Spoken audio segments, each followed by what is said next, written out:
You're listening to the Access Success Podcast, produced by Access U, a division of Access Advertising and Public Relations. Hey, let's do something big. I'm your host, Rachel Schneider. Welcome to the Access Success Podcast, where we highlight important topics focused on education in every form it takes. So a few weeks ago, I started volunteering with my local chapter of Junior Achievement here in Southwest Virginia. Junior Achievement's mission is to inspire and prepare young people to succeed. The inspiration piece comes from community volunteers like myself who deliver lessons to local students promoting financial capability, work and career readiness, and business ownership. And in that process, volunteers serve as role models, sharing their experience in the workforce and helping to positively impact young people's perceptions about the importance of education and critical life skills. So in studio joining me today are not one, but two representatives from Junior Achievement of Southwest Virginia, JA President Carrie Garnett. Hi, thanks for having us. Hi, Carrie. And Amina Alzmati, a nonprofit founder and intern at Junior Achievement. Welcome to the show. Thank you for having me. Yes. Yeah, it's great for you both to be here. I'm so glad you're here today. And we have seen growing momentum recently for students to learn more about personal finance before graduating high school. Carrie, I'm going to toss this first question to you. Why do you think this hasn't been a requirement in the past? Because it is kind of surprising that they teach things like calculus and algebra, but not necessarily personal finance. Yeah, that's a great question. I think we've all maybe asked ourselves or our parents. I remember my mom saying, why don't they teach you guys these things at school? I heard that a million times. And I think we've all asked ourselves that. But I think, over the past, I guess post 9/11 world with recessions and a lot of uncertainty, I think young people especially are feeling less secure about their future. So I think that's where this momentum has come from, is people not feeling secure about their future and people, just taking responsibility for that. And we really do need to teach these kids these important life skills so, our communities can thrive even in times of, scary times. Could you explain how you first became involved with Junior Achievement and what this mission means for you? Sure. So I first found out about Junior Achievement at my last job. I worked at Freedom First Credit Union, where I managed a financial literacy program. And we had previously worked with Junior Achievement, some of our staff, in providing volunteers for the programming. So that's actually how I found out about it. Even though I'm from Roanoke, I'd never really had exposure to Junior Achievement. So, my last job, we were providing financial literacy for adults, but I really loved the idea of, getting to the kids early before they reached adulthood and maybe some crisis situations. So it piqued my interest for sure. And then I saw that the past president was retiring, and I thought it would be a great opportunity for me to, grow in that space and become involved more in the preventative or inspiring part of financial literacy rather than, later on when they're in crisis mode. Yeah, absolutely. And so what are your goals as president looking to the future of Junior Achievement? What are some of the things that you would love for students to accomplish here in Southwest Virginia? Oh, that's a great question. Again, I'm from Roanoke, Virginia. I grew up kind of lower income family. I didn't really understand a lot of opportunities that existed for me here. So that's kind of my mission, is to really expand the minds of the kids here and the youth here. Southwest Virginia can be a little isolated. We can feel like there aren't a lot of opportunities here sometimes, but there are. There's so many amazing things happening, so many great new businesses that are always starting, and I really want to reach kids and let them know that you can make something of yourself here, and there's just so much you can do here. So that's really my goal, is to be and to provide what I needed as a kid for other kids in Roanoke and surrounding areas. And why is financial literacy and entrepreneurship so important for kids to start talking about and learning about and thinking about even before they get close to start making their own money? Because the youngest Junior Achievement program, I think it's like kindergarten or first grade, right? Right. Yeah. So, if we're being honest, finance and money kind of is in everything. It's intertwined in everything that we do in society.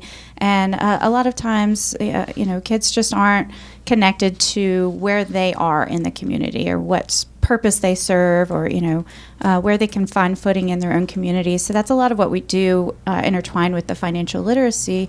We ask them, who are you in your community? What problems can you solve? What are some things you like about your community? Where do you see yourself? And getting those wheels turning in their head early can get them excited about solving problems in the future. So it's really like planting those seeds and just getting those wheels turning at an early age, so that later on in life they have those foundations and they can, if they want to start their own business or, just be successful in general, they've had that message given to them over and over and over to where it sticks. Yeah. And, I hate to bring up the C word, but I think COVID brought a lot of people's attention to how they could make money online, too, and just working remotely. So there's so many opportunities in the digital age for entrepreneurship, too, in person and then in the digital world. So do you see this as a growing trend for the next generation to want to work for themselves? Oh, 1,000,000%. And I will defer to Amina, who I believe started her nonprofit during COVID. Yeah, times. so it started during COVID. Yeah. So, tell us. Yeah, so my nonprofit, it was originally called Cope with COVID, but then I changed it later to Little Crayons. And I started it in November of 2020, so back when COVID was bad and everything was shut down. And it was a nonprofit aimed towards bringing back play into kids' lives during that really stressful time. A lot of kids weren't getting the social interactions they needed, and they weren't playing as much. And so Little Crayons provided craft kits to kids in hopes of bringing back some of that playfulness into their day. And so, I distributed, 100 craft kits a week to underserved or low-income households. Was through the YMCA. There was a food distribution program going on because of COVID, so I did distribute it through that. And at the end, I think I ended up distributing around 3,000 in total. That's amazing. So, yeah. It's really awesome. Yeah. Well, I mean, being a young person, you're a freshman in college. Right. So I think, it is going to be a trend. I think, not to kids your age, kids your age, you guys are really empathetic and you really want to solve problems and you're really community minded. So even just hearing about that nonprofit that you started, I just think that's happening everywhere with young people. And, having some financial literacy as the foundation to those inspiring ideas, I think it's just a match made in heaven. Yeah, and it's happening all over the world. Like in Jordan, people, mainly women, are actually starting more of they're becoming entrepreneurs. They're starting their businesses because it's more common for the male to go and to college. So those who don't go, they've actually started to start their own businesses, and younger people are getting more involved with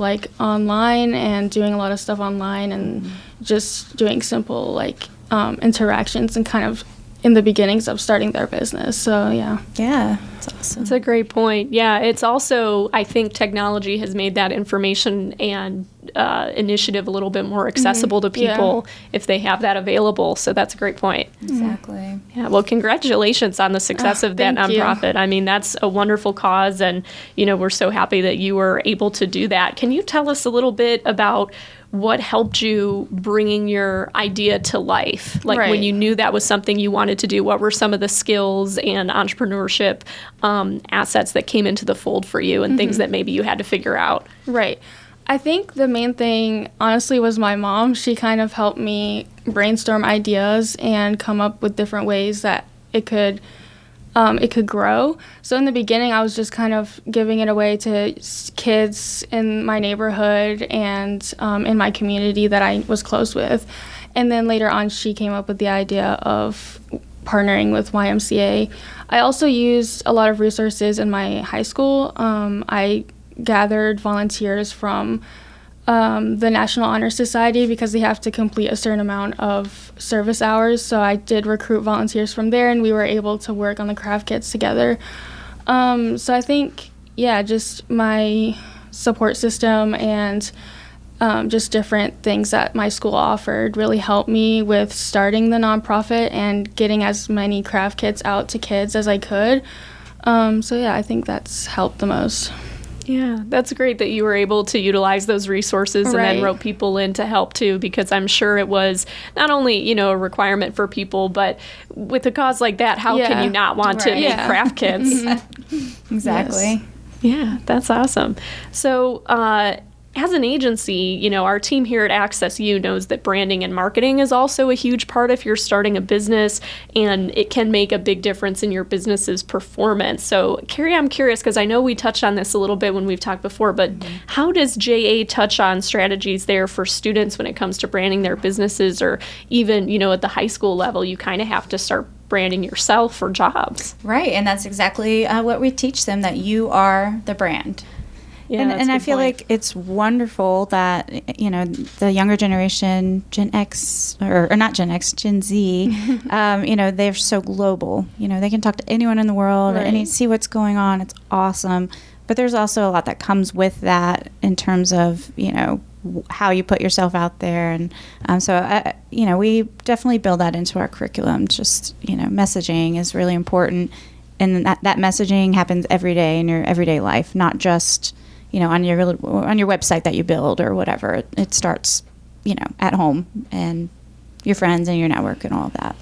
Yeah. Amina, I'm curious, what advice would you have for students or other adults out there who maybe want to start their own nonprofit, as you did when you were in high school? Yeah, I think using social media is really important. I think mainly I used Facebook because the people I wanted to target were more of like the older moms, so most of them are on Facebook. So I did use that. Just knowing who you are targeting and knowing how to change whatever you are presenting in a way that would be interesting to them is important. And so I think using social media, asking other people who have started a similar thing like a nonprofit or a business what they did, just using online resources. There's a lot of stuff you can find online about marketing or about starting something. So I think, doing all that would be a good start.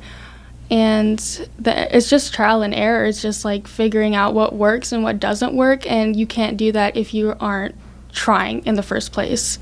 And so I think those are the main things, Yeah. Anything to add to that, Carrie? Yeah, I think an important piece of what you've said this whole time is using your network and your support system. Right. And, a lot of people don't have that. And I think that's what makes JA a little different than, just finding an online curriculum where you can learn about finances. We provide people from the community, from the business community, put them in the school so that kids have someone to talk to and ask questions to. And Rachel, I know that you're volunteering right now. There could be someone in your class that, never thought about doing podcasts or being on the news one day or anything like that, but they could use you, seeing you in person, and you could be a mentor towards them one day, or they'll remember who you were and that you came to talk to them, and just having that external network too. Maybe you don't talk to them every day or whatever, but there's people in your community that can inspire you and that you can ask questions. So never be afraid to reach out or find opportunities to talk to people in the community. Yeah, I'm so grateful for it to create that connection within the community so people can, or kids can see that image in person and be able to ask questions about, different jobs or tell us about their dream jobs. And it's, for fifth graders that I'm teaching right now, it's adorable, right? Because a lot of them want to be NFL quarterbacks. And, but hey, if they're dreaming, or maybe they might end up in sports marketing or, want to be a coach. And those are great. I mean, it's just great to start thinking about what your career could look like and start imagining those avenues. What's it like for you being involved with the organization at the level that you're at now to see student entrepreneurs come into the fold, or nonprofit founders like Amina? I mean, it's exciting. I think Roanoke has so much talent here, whether you're born here or not. I think, there's just so much creativity. So I get really excited meeting young people, especially that have started their own thing or want to start their own thing, because, I started a nonprofit in the past as well. It's really difficult. It's hard, but it's fun, and you learn a lot. And I just think the more I can do to support that and get the word out for people, I think it's just really rewarding. It's exciting. Mm-hmm. Absolutely. And I do have one more question for you guys. Since this is the Access Success Podcast, would you be able to share a recent success story, either personally or professionally? Amina, you go first. Oh, gosh. A recent success, I think a big one would be getting into the college that I'm in right now. We couldn't have afforded it if out of pocket, so I did get a full ride, which is something I'm very proud about. Congratulations. Yes, and you're attending Hollins University. Hollins University, yes. What are you studying? I'm doing a double major in psychology and business, and so I'm doing that, and it's really great so far. It's been a really good experience. I'm in my second semester, and I love everything about my studies and the school itself and everything about the community. It's just great. Yeah. That's exciting. Yeah. Congrats again. Thank you. Congratulations. What about you, Carrie? What's your recent win? Recent win. There's so many. Obviously, starting position as the president of JA Southwest Virginia's. I'm proud of myself. I'm excited to be here, but I think different note, watching my daughter be an entrepreneur and start her own thing has been my biggest win lately, I think. She grew up, I was a young mother and always working 2 or 3 jobs and starting things and starting projects, and some of them didn't work out and some of them did. And I think I was able to instill a lot of grit and work ethic in her, and watching that play out right now has just been amazing. She's wonderful. 18 and just running her own business, and it's been really inspiring to watch her do her thing. So I think that's my biggest success story lately. You want to plug her business? Tell the audience about her business. Sure. Her name is Kennedy. She does nails and makeup and hair and things like that. She just does anything creative with beauty. She's just amazing at all that she does. But she has her own little nail salon and has customers every single day. I don't know how she uses social media for sure. That's great. But yeah, she knows how to target her audience. She knows how to use her creativity to target the exact type of clientele and customers that she wants. And it's just been great to watch her succeed on her own. She's doing it all on her own, and it's great to watch. Hey, well, congrats to her and to you being able to see that come to life. That's amazing. That's great. Yeah, that's so exciting. And those are skills that, you get to carry on, like, for the rest of your life, too. They aren't going to go away. These experiences are just going to enhance what she's able to do beyond, or maybe even expanding this business. So yeah, exactly. That's great, guys. Well, thank you so much. Is there anything else you wanted to add? Just about Junior Achievement, or how people can get involved if maybe they want to volunteer? Sure. Yeah, we're always looking for volunteers. We do K through 12, so we have a lot of different curriculum, a lot of different classrooms that are available for volunteers to come in and teach. We do train you. It's not a huge time commitment, usually about an hour a week for about a month, nothing crazy.